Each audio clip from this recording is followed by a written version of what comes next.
આ છે ધોરણ 12 સામાન્ય પ્રવાહ 2026નું બોર્ડનું પેપર. ખૂબ અગત્યનું આ પેપર કહેવાય. અને ટ્રુ ફોલ્સ સેક્શન એમાં લગભગ એવું કહી શકાય કે જો વાંચન ન હોય તો તમે પહેલાં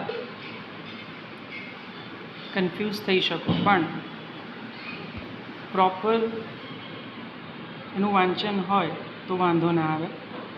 પહેલામાં ફોલ્સ, બીજામાં ટ્રુ, ત્રીજામાં ફોલ્સ અને ચોથામાં પણ ટ્રુ.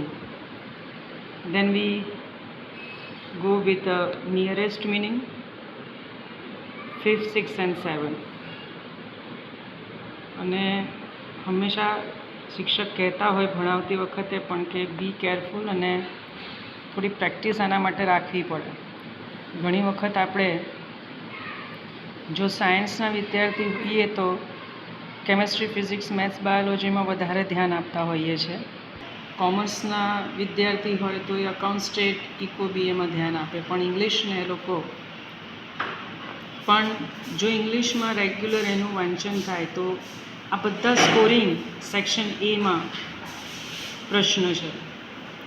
અને રેગ્યુલરલી ફંક્શન આપણે યુઝ કરતા હોઈએ છીએ, છતાં જો એનું વાંચન અથવા પ્રેક્ટિસ ના હોય તો જોઈએ એવા સ્કોરિંગ માર્ક્સ ઇંગ્લિશમાં બોર્ડની અંદર નથી આવતા.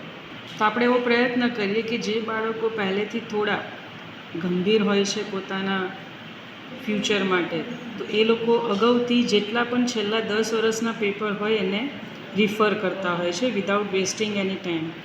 તો હું પણ આમાં આન્સર્સ આપને શો કરી રહી છું કે જો તમને એવું લાગે કે આની અંદર કન્ફ્યુઝન છે તો તમારા જે તે શિક્ષક પાસેથી એડવાઇસ લઈ શકો. અને ઇંગ્લિશમાં બને ત્યાં સુધી જેટલું તમે ડિસ્કસ કરશો અને લખશો એટલું જ તમારે ગોખણપટ્ટી કરવાની જરૂર નહીં પડે. પણ જો તમે આની અંદર જરા પણ એવું સમજ્યા કે ફકરામાંથી સવાલ જવાબ છે ને એટલે અમે એ તો કરી લેશું, તો એટલું સરળ નથી રહેતું. કારણ કે જ્યારે તમે લાસ્ટ મુમેન્ટ પર બોર્ડની સમયે જ આ પેપર વાંચવા બેસો છો ત્યારે ભણેલા લેસન હોય છતાં આપણને એવું લાગે કોર્સ બહારનો કદાચ કોઈ ક્વેશ્ચન તો નથી. એટલે એટલું અક્યુરેટ રહેવાનું કે જો આમાં રોકડા માર્ક લગભગ 27થી 37 સુધી આવી શકે છે. પણ આપણું જે ઉદાસીનતા અથવા તો આપણી આળસના લીધે આપણે સ્કોર નથી કરી શકતા.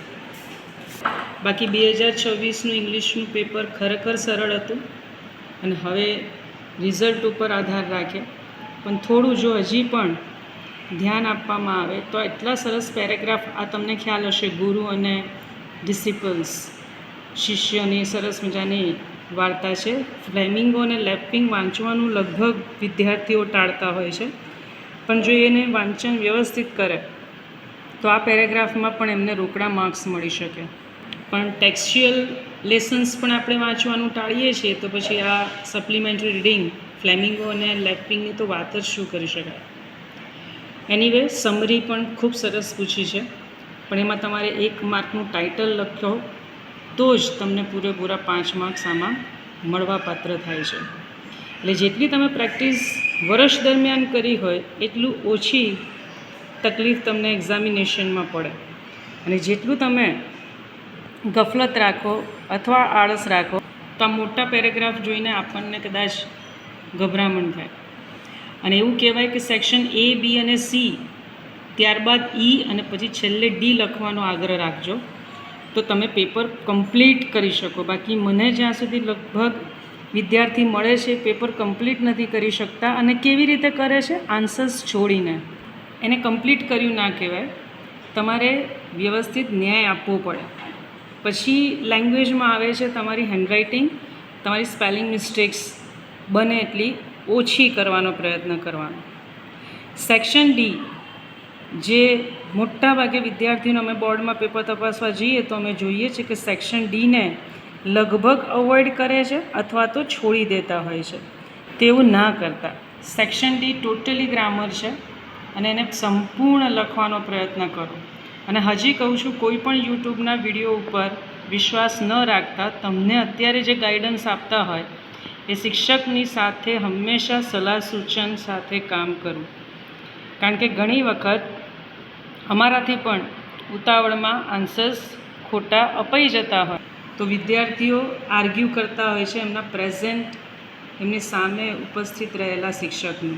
તો એવું ન કરતા. હવે સેક્શન ઈમાં તો મોટા ભાગે તમે જેટલું આની અંદર લખીને તમારા શિક્ષક પાસે કરેક્શન કરાવો એટલું તમારું લખાણ ખૂબ સુંદર રહે અને તમે પૂરેપૂરા માર્ક્સ મેળવી શકો. ત્યારબાદ એક પ્રશ્ન બ્લાઇન્ડ વિદ્યાર્થી માટે આપ્યો છે. આ છે નિબંધ અને 3 નિબંધમાંથી એક લખવાનો છે તો પણ બાળકો લગભગ એને અવોઇડ કરતા અથવા તો નથી લખી શકતા. નિબંધ જ્યારે લખવાનો પ્રયત્ન કરો તો કહેવત, ઇડિયમ ફ્રેઝિસ, કોઈને કોઈ કોટેશન સંસ્કૃતમાં, હિન્દીમાં, ગુજરાતીમાં અને ઇંગ્લિશમાં લખવાનો પ્રયત્ન કરીએ તો એટલા માર્ક્સ આપણા વ્યવસ્થિત વધે. પછી છે ઈમેલ, એમાં પણ તમે બને એટલા રોકડા માર્ક્સ લાવી શકો છો. So this is the whole paper of 12th standard 2026નું માર્ચનું બોર્ડનું. આઈ હોપ થોડુંક તમે પણ એમાં હવે મહેનત કરશો. Thank you.